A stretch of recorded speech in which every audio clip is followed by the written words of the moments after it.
Hello दोस्तों, चलो फटाफट से हम एक और चीज़ समझ लेते हैं बीएड की सीडीपी की। व्यक्तिगत भिन्नता जो है वो होता क्या है। बेसिकली हर बंदा जो है वो अलग अलग होता है, उसका अलग अलग थॉट प्रोसेस होता है, वो शारीरिक रूप से, मानसिक रूप से, संवेगात्मक रूप से सब तरीके से अलग होता है। तो यही है व्यक्तिगत भिन्नता। और इसका एरिया क्या है, एक बंदा जो है वो किस किस एरिया में अलग अलग हो सकता है। जैसे शारीरिक भिन्नता हो सकती है, वो गोरा काला मोटा हो सकता है। मानसिक भिन्नता हो सकती है, वो मंद बुद्धि या गिफ्टेड बच्चा भी हो सकता है। भावनात्मक भिन्नता, कोई ज़्यादा गुस्सा करता है, कोई कम गुस्सा करता है। रुचि और दृष्टिकोण में भी भिन्नता हो सकती है, किसी की रुचि पढ़ने में होगी तो किसी की रुचि खेलने में। अधिगम प्रक्रियाओं में भिन्नता, मतलब कोई जल्दी से सीख लेता है और कोई स्लो लर्नर है। विशिष्ट योग्यताओं में रुचि, कोई मैथ्स में अच्छा होगा, कोई साइंस में तो कोई एसएसटी में। चारित्रिक विभिन्नताएं, गात्यात्मक विभिन्नताएं, मोटर एबिलिटीज मीन्स कोई जो है भारी काम इजीली कर लेगा, कोई भारी काम नहीं कर पाएगा। अभिप्रेरणा में भिन्नता, मोटिवेशन में क्या है, भिन्नता होती है उनकी। एक ही व्यक्ति में व्यक्तिगत भिन्नता, अब एक ही व्यक्ति के अंदर व्यक्तिगत भिन्नता पाई जा सकती है। जैसे कि कोई बच्चा पढ़ाई में अच्छा है और गेम्स में अच्छा नहीं है, या फिर कोई बच्चा गेम्स में अच्छा है तो पढ़ाई में अच्छा नहीं है। एक ही व्यक्ति में व्यक्तिगत भिन्नता, इसी को कहते हैं। सीखने में भिन्नता, कोई जल्दी से सीखेगा, कोई स्लो सीखेगा। अभिरुचि में भिन्नता, चरित्र तथा व्यक्तित्व की भिन्नता, आपका जो चरित्र है, आपका जो व्यक्तित्व पर्सनालिटी है, उसमें डिफरेंसेस हैं। लैंगिक विभिन्नता है, दैट मीन बॉय और गर्ल में। जैसे कि कहते हैं कि बॉयज़ जो हैं वो मैथ्स अच्छा करते हैं, गर्ल जो हैं वो होम साइंस अच्छा करती है, ऐसा एक थोड़ा सा पीछे से परसेप्शन बना हुआ आ रहा है, तो वैसे भी भिन्नता होती है। ठीक है, तो ये सारी आपकी क्या है, भिन्नताएं हैं। और इसके प्रकार कितने होते हैं, जो व्यक्तिगत भिन्नता है उसके कितने टाइप है, तो ये दो टाइप का होता है। एक होता है अंतर व्यक्तिगत भिन्नता, एक होता है अंतः व्यक्तिगत भिन्नता।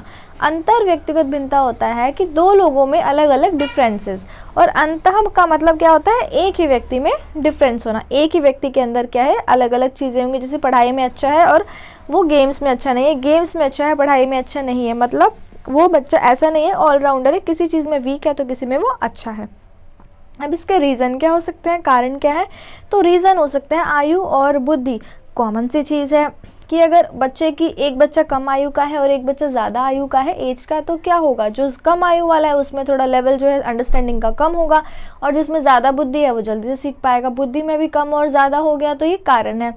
सेकंड रीज़न हो गया शिक्षा और आर्थिक दशाएं। अगर आप एजुकेशन जिसको जैसी मिल रही है उसका लेवल उसी हिसाब से होगा, और आर्थिक दिशाएं भी जो है वो बहुत ही ज़्यादा मैटर करती हैं। इंडिविजुअल डिफरेंस जो है इसी की वजह से आता है बच्चों के अंदर। किसी को अच्छी फैसिलिटीज़ मिल रही हैं तो उसका जो है ओवरऑल डेवलपमेंट वैसा हुआ होगा, किसी का कम फैसिलिटी किसी को मिली है तो उसका डेवलपमेंट वैसा हुआ होगा।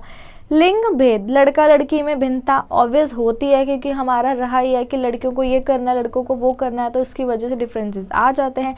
वातावरण, जिसके बीच में हम रह रहे हैं, सबका एनवायरनमेंट जो है वो अलग अलग होता है, तो जिसका एनवायरनमेंट जैसा होगा वो वैसा ही अडाप्ट करता है, और फिर उसका नेचर भी, उसकी सारी चीज़ें वैसी ही होती हैं, तो इसकी वजह से भी डिफरेंसेस होते हैं।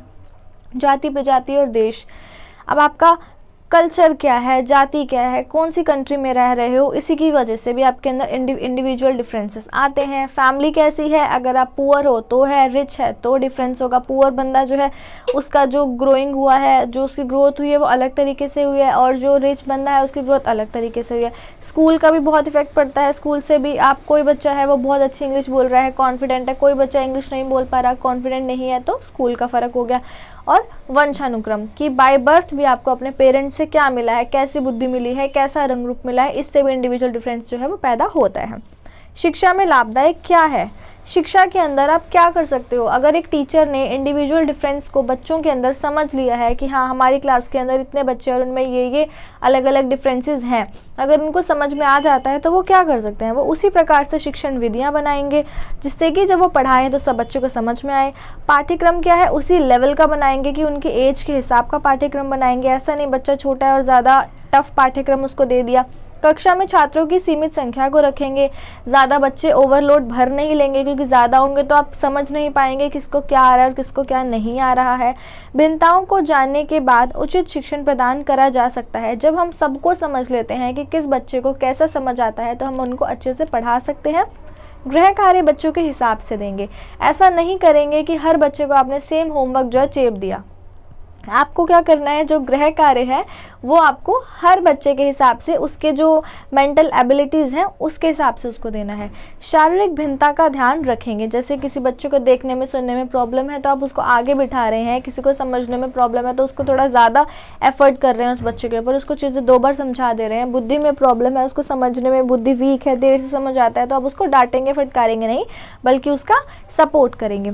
उसके बाद में आता है कि जो ये व्यक्तिगत भिन्नता है, आप इसको नाप कैसे सकते हैं, माप कैसे सकते हैं, पता कैसे लगाएंगे इंडिविजुअल डिफरेंसेस का बच्चों के अंदर। तो इससे आप कर सकते हैं अवलोकन से, या तो आप बच्चों को ऑब्जर्व करेंगे कि किसको क्या चीज़ें समझ आती हैं, कौन कैसा जो है बिहेव कर रहा है, उसके अकॉर्डिंग समझेंगे, या प्रश्नावली से प्रश्न उत्तर आप उनको देंगे, कुछ प्रश्न पूछेंगे, उनसे आंसर लेंगे, हर बच्चे के आंसर अलग अलग आएंगे, आप उससे जज कर सकते हैं।